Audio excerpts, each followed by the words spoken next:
actually, let's stick with Conk there for a second. There were two major innovations on Conqueror, the Mullins gear and the hunter-killer system. So which of those two was the more significant lesson? Yeah. For the comedy value, the ejection gear. The idea was, as those of you have probably seen it by now, the size of those cases, if they were rattling around that very limited space turret floor, they were going to get trapped, cause the turret to jam. So rather than try and have the poor loader lift them up and throw them out, especially in combat, they designed an auto-ejection system, i.e. the gun recoiled, case came out, tipped, set off micro switches, the motors emptied it up there, shoot, hatch opened, case ejected, shut, and look, it's cycled, ready for the next one. The design of this was given to a British company whose prior claim to fame had been making slot machines for cigarette and chocolate. So you can see where I'm going from this. It didn't work, or not very well. Built into the system was a series of handles and pulleys that the crew could use to wind the case out. By the time you'd done that, the war would have been over. So we ended up throwing them out anyway. On a more serious note, the most important thing, Conqueror tended to lead what has now become known as hunter-killer. And we tend to think of hunter-killer as things like Abrams, Leopard 2, and Challenger, because it's high-tech, it's based on electronics. Conqueror was high-tech for its time, but it was based on cables and steel drive tapes. And the way the system would work, if you remember that Conqueror had a fire control turret, power operated 360 degrees. So the first time the commander in the British tank was isolated from his turret crew. Target comes up, commander would lay onto it with the cupola, the gunner could be looking elsewhere. Range onto it, press the button on his power controller, the two would contra-rotate till they lined up.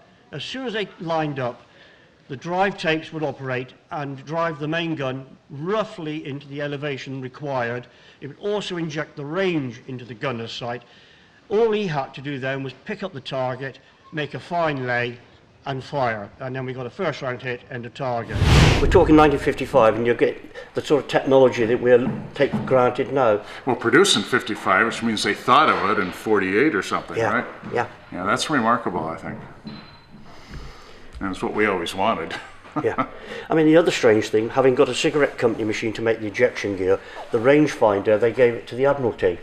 Oh, of course. You had Barr and Stroud, who are probably quite world famous. For ages. And they gave the Admiralty this. The theory being, battleships have cross-turret rangefinders, therefore you know what you're talking about. But the Admiralty never walked with something like that. So that was another problem. They had around 1880 when rangefinders were only that big, but no, they'd lost the touch, to say the least. Still, it's impressive. Nicely done.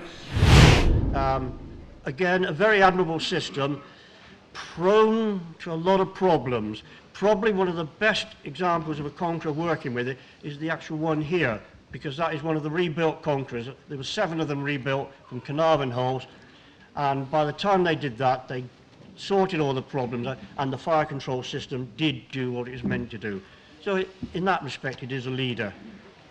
So I came straight from school, straight into the army. Did 3 years boys training and then joined my regiment.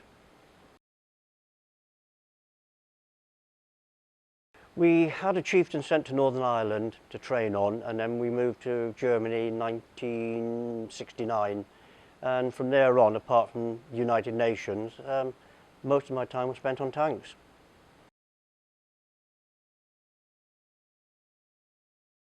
Chieftain Challenger 1, and I touched and played with Challenger 2.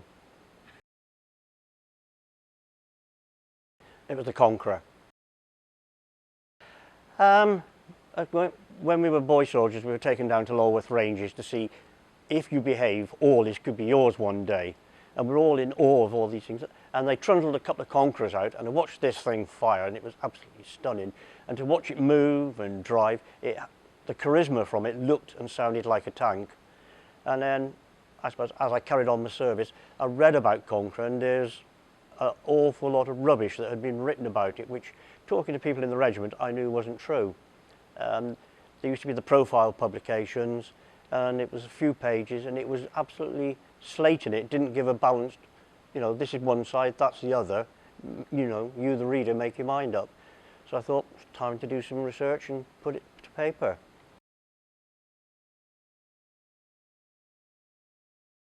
Trying again to be unbiased about it is, in the tactical situation at the time, Centurion wasn't capable of stopping IS-3. And so therefore, if the Russians had come, we had no way of stopping them unless you could start doing flank shots. So there was some method needed to take it out. So Conqueror was designed for it, and I'm firmly convinced it would have done the job.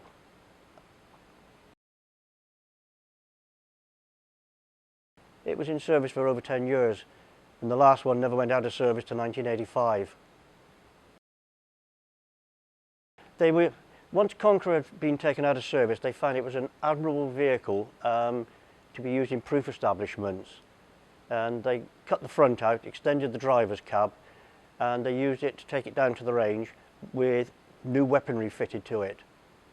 So rather than trying to carry a gun, put it onto the concrete base and you just put it on there, and you had a vehicle to drive around. Conqueror had the weight to hold this, and it was still on the books with the British Army till 1985. Probably I felt very privileged, and I don't know how it happened. I got invited down to fire the last 105 rounds on Centurion with the British Army. And we spent a day there with the world's supply of 105 ammunition, just firing away. And it was something you would never see in the regiment. I mean, this stuff was stacked up, and we had to get rid of it because once that day was over, it was never going to be used, not by us. And I stayed there till about 3 o'clock, and then because it was a Royal Engineers tank, the Royal Engineers crew took over and had the honour of firing the last rounds. But I feel very privileged I got invited down to come and join us and take part. I think it was quite an honour and great fun. I thoroughly enjoyed it. The trouble, looking at it as it is now, I mean, when I first started out there, the major exercises were 3 weeks, and it was very much still within reason, go where you want. So, especially with the young drivers, you're going along saying left stick, and say, well, I can't, there's a fence. No, just go through the fence. And because you know very well the farmer's going to be following behind you, filling in the claim forms. I don't think it actually hits you until you've actually got where you're going, because unless you're actually leaving for good, and you've had a dining out night and presentation, if it's just a move to another posting, it doesn't really hit you that much.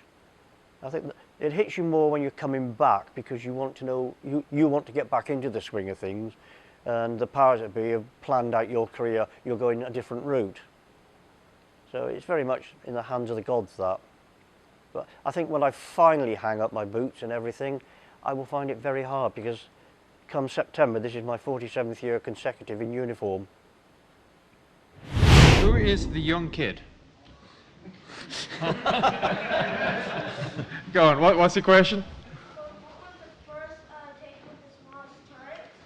First tank with a small turret? I'm thinking French. Yeah, Renault FT, and it wasn't only the tank with the first turret, it was the first modern tank. Because if you go back and you look at British World War I style tanks, the rhomboid tanks, very unusual by today's standards, they have their guns and sponsons on the side. But in the Renault FT, you have the gun and a turret, and more importantly, you have the same layout as a modern tank. You have the driver in the front, you have the turret behind and the gun crew, and then you have the engine in the back. So it's not only with the first turret, it's also the first modern tank design. Okay, we're coming close to the end, but which World War II tank deserves more publicity? It says for design innovations or combat success, so I'm assuming good publicity. I really want to work Covenanter into this, but he's not so interested. Quite positive. Would it be British? What were the unsung heroes that really, they worked away? I mean, I guess the Universal Carrier probably will count, but it's not really a tank. I'm a big fan of the Churchill, but I don't know that that really qualifies. I like the AM tanks. I'll go against your suggestions and point out a tank that deserves more credit because it was bad, but it's not known how bad it was, and that's the American M7, which was not only a light tank, but it was a medium tank at the same time. And that was what its problem was. The U.S. Army was planning on replacing both the Stuart family and the Sherman family with a brand new, spanking new design called the M7. They built a whole brand new tank plant out in Indianapolis. They were going to turn them out by the thousands. It started out as a light tank. It ended up as a medium tank. Everybody figured out it was no better than the Sherman, but much more expensive, and it was killed before any significant number were built. And it's completely unknown. It was probably the most expensive failure of the United States Army in World War II. Strangely enough, it wasn't a bad tank. The design that came out was a perfectly good tank. The problem with it was completely redundant to the Sherman. It just basically reproduced, it had the same gun as the Sherman, roughly the same armor. It was just, why bother? So perhaps it's the best, most mediocre tank of World War II. Still no name. Who benefited most from lend-lease? Russians or the British, I guess. One or the other. No, it says armored lend-lease is the actual word Well, here, in so I that guess. case, yes, it would be Britain and Russia. I don't know the respective quantities, but in other respects, if we discount the armour bit, then it's got to be 50-50, hasn't it? Because the tanks were given in exchange for leases to bases, and they must have had some value, but they're not armoured. So I don't know that's easy to work out. You could probably work out the quantity, but it's complicated by things like the Canadian-built Valentines, which went to Russia under a lend-lease agreement at a British expense. So how does it? Yeah, I can't work it out either. Were the heavy tanks a success? I'm not going to answer on the U.S. side because by the time the Pershing gets into service, it's been reclassified as a medium tank. On the Russian side, I'd argue that the KV was a tactical and operational failure, and it's largely for technical reasons. It simply wasn't capable of doing its job. It had a very poor powertrain. I'm not saying that there weren't occasions when the KV wasn't effective in some particular engagement, but in the big picture, I think the KV was certainly a failure. On the other hand, the follow-on, the next generation, the IS-2 series, I don't think it was particularly significant, I mean numerically, and by that stage of the war with the Red Army, compared to the effect of the T-34 and the T-34-85 medium tank. The IS-2, I would argue, is a successful tank. But once again, it's not a tank versus tank. Everybody thinks of the IS-2 as something that's being built to go and fight the Tiger or fight the Panther or that sort of thing. It's not. It's in the breakthrough regiments. It's a breakthrough tank. It's supposed to be firing high explosive and blasting the hell out of German infantry. It's not out there to shoot at other tanks. And I think in the role that it was intended for as a breakthrough tank, it was very successful. By that stage of the war, the Red Army is on the offensive. And where you see the IS-2 very effectively is in the summer 1944, starting with Bagration against Army Group Center, and then, of course, in the later campaigns up in East Prussia and then into Germany itself.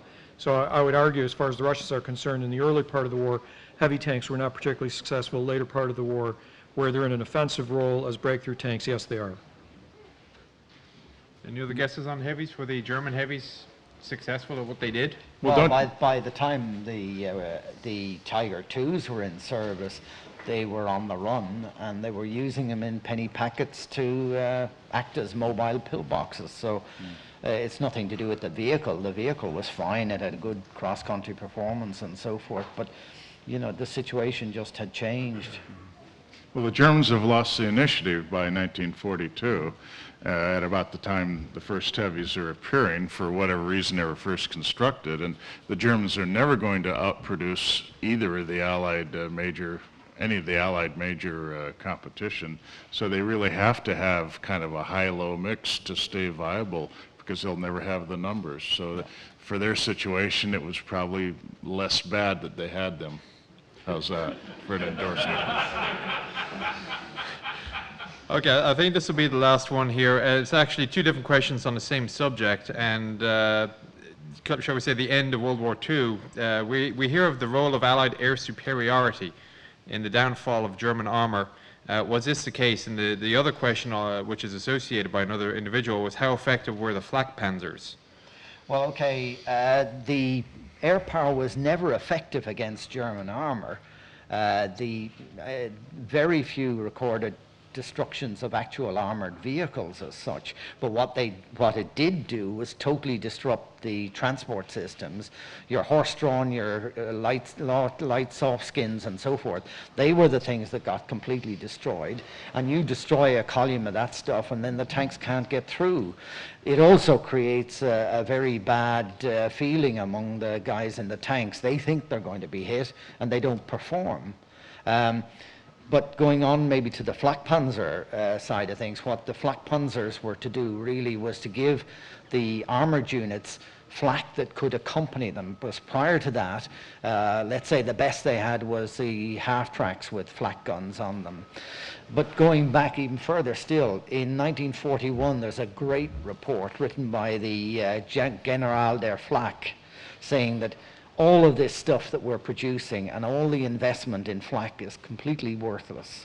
It costs us too much to knock down any one aircraft, whether it's with static anti-aircraft guns or mobile or anything else.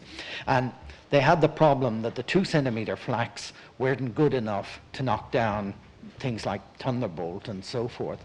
So they started to invest in upgrading their 37s to faster firing 37s and so forth, and using those, but still the chances of actually ever hitting an aircraft are very low. But you have a psychological effect. It makes you feel a lot better. About September of 44, there's a bulletin goes out to the troops to use more tracer in the 2-centimeter flak, because it had been established that no Allied fighter pilot was ever going to come anywhere near clouds of tracer. So that was very effective. You never shot anything down, but the boys didn't bother you. However, so that's why they shot at the Americans, because the Americans didn't bother with anti-air defense. But there is actually an air defense doctrine these days. There's something called virtual attrition. And the idea behind virtual attrition is you might not be able to shoot down the aircraft of the other side, but you create attrition against them in the sense that they can't get down there and do their mission. Their mission is to go and hit you, drop bombs on you, and damage your equipment. But if you can prevent them from doing that, you're causing virtual attrition against the enemy force. So there is a very conscious effort in modern air defense to try to scare the hell out of enemy pilots. And the use of tracer is obviously the best way to do that. yeah. But I think that Allied tactical air did more. It might not have destroyed a lot of armored vehicles, but it stopped armor from moving during daylight hours. And that is why the Germans couldn't concentrate at Martin for the counteroffensive toward Avranches. When you look at the records from Army Group G in Lorraine, they talk about how they can't do anything during daylight hours unless the weather is bad enough to ground the American Air Force, and it had a huge impact on armored operations. It was psychological impact. Well, there would have been more vehicles damaged if they didn't pull off the road and hide. So. But they were hiding because they were afraid that they'd get bombed, not necessarily that the aircraft would actually hit them. Maybe not, but there are two cases I can think of. The 11th Panzer Division counterattack in Lorraine, where tactical air did destroy or damage 20-some German tanks, and also a tactical air intervention up near Aachen that completely shut down an armored counterattack.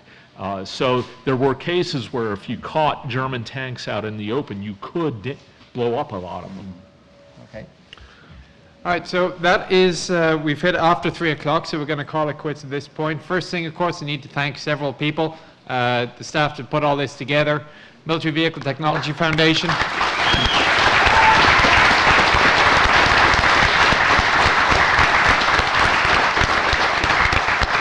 Again, the Military Vehicle Technology Foundation that to host us. In passing, we must also mention Mr. Jack Littlefield, who put this place together to begin with. And of course, our panelists here. Right, your left to our right, Steve Zaloga, Harry Yeide, both from the DC area. Hilary Doyle come to us from Dunleary, which is a little bit south of Dublin in Ireland. It's David Fletcher, MEE, from Bovington. Bob Griffin, Gloucester. Yep. and Ken Estes out of Seattle. So thank you all.